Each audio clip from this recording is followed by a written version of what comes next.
Hey there. I was going to do a talk on why we need a Bitcoin, the reason behind why we need Bitcoin. Welcome. I'm Patrick Bryan of Bryan's Bitcoin Bytes, where I give you bytes of information about Bitcoin. So, if you're aware, and many people are, but the majority aren't, the global financial system and the way it operates is quite atrocious, stealing money from the poor daily and lining their own pockets.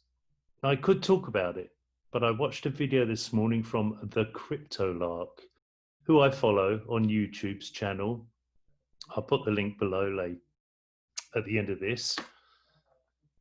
Well worth watching the whole thing and even following the Crypto Lark. So I'm going to allow him to explain why we need crypto. So I'll see you at the end of this short video from the Crypto Lark. And the final story for today, secret US government documents have revealed that JP Morgan, HSBC, Standard Chartered Bank, Deutsche Bank, and Bank of New York Mellon have all been laundering trillions of dollars for some of the worst criminals on the planet. Mobsters, fraudsters, terrorists, corrupt governments the world over have been using these banks for years. Now, to an extent, we've known a lot of this stuff. They've actually been slapped with fines for doing a lot of this stuff before, but it just keeps going on and it keeps continuing. And the deeper you dig, the more criminality turns up, and it just never stops. More than $2 trillion was funneled through these banks. Deutsche was the worst at $1.3 trillion. JP Morgan was number 2 with $500 billion laundered for the worst criminals on the planet, by the worst criminals on the planet. I see you, Jamie Dimon. I see you. Look, what's also interesting about this document leak is that US regulators had compiled a list of more than 2,000 violations, and yet they have not yet prosecuted a single banker. No bankers have gone to jail. Nope, they're not going to either. And more shocking yet is that these 2,000 violations, accounting for more than $2 trillion in criminal activity by the banks, accounts for only around 0.02% of the total reported suspicious activity. That's insanity. The leaked documents reveal banks just basically blindly moving cash through their accounts for people they cannot verify the identity of, for habitually and consistently failing to report transactions with all the hallmarks of money laundering until years after the fact, if at all. And even doing business with clients basically just entangled in some of the worst financial frauds and public corruption scandals. The banks just don't care. If you're rich and you can get the money to them, they'll help you launder it. It's insanity.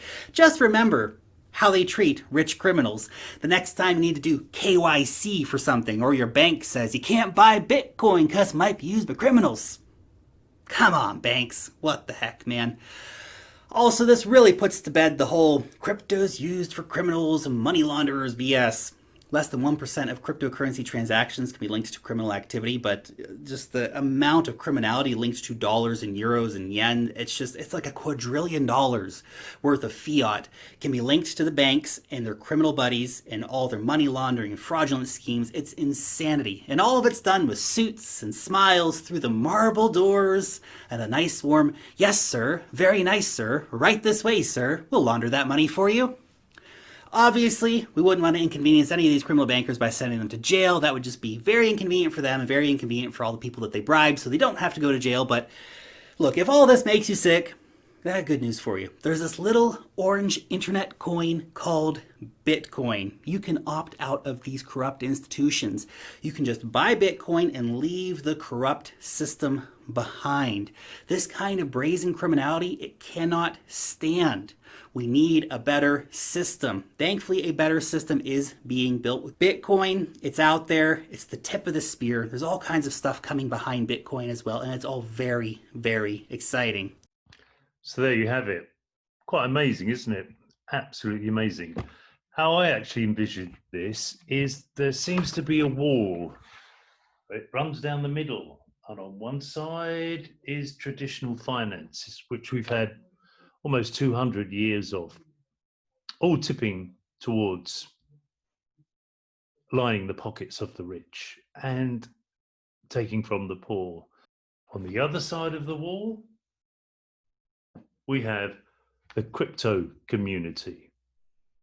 The crypto community is doing something about the corruption on the other side of the wall. On the wall, there are many companies, projects, investments, all working to allow fiat currency on the traditional side move into the crypto side.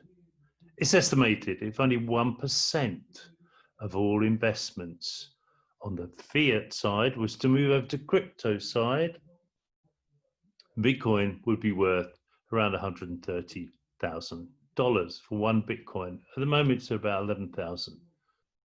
Don't take my word for it. Do your research. Watch Lark every day and follow my posts. Bitcoin is coming.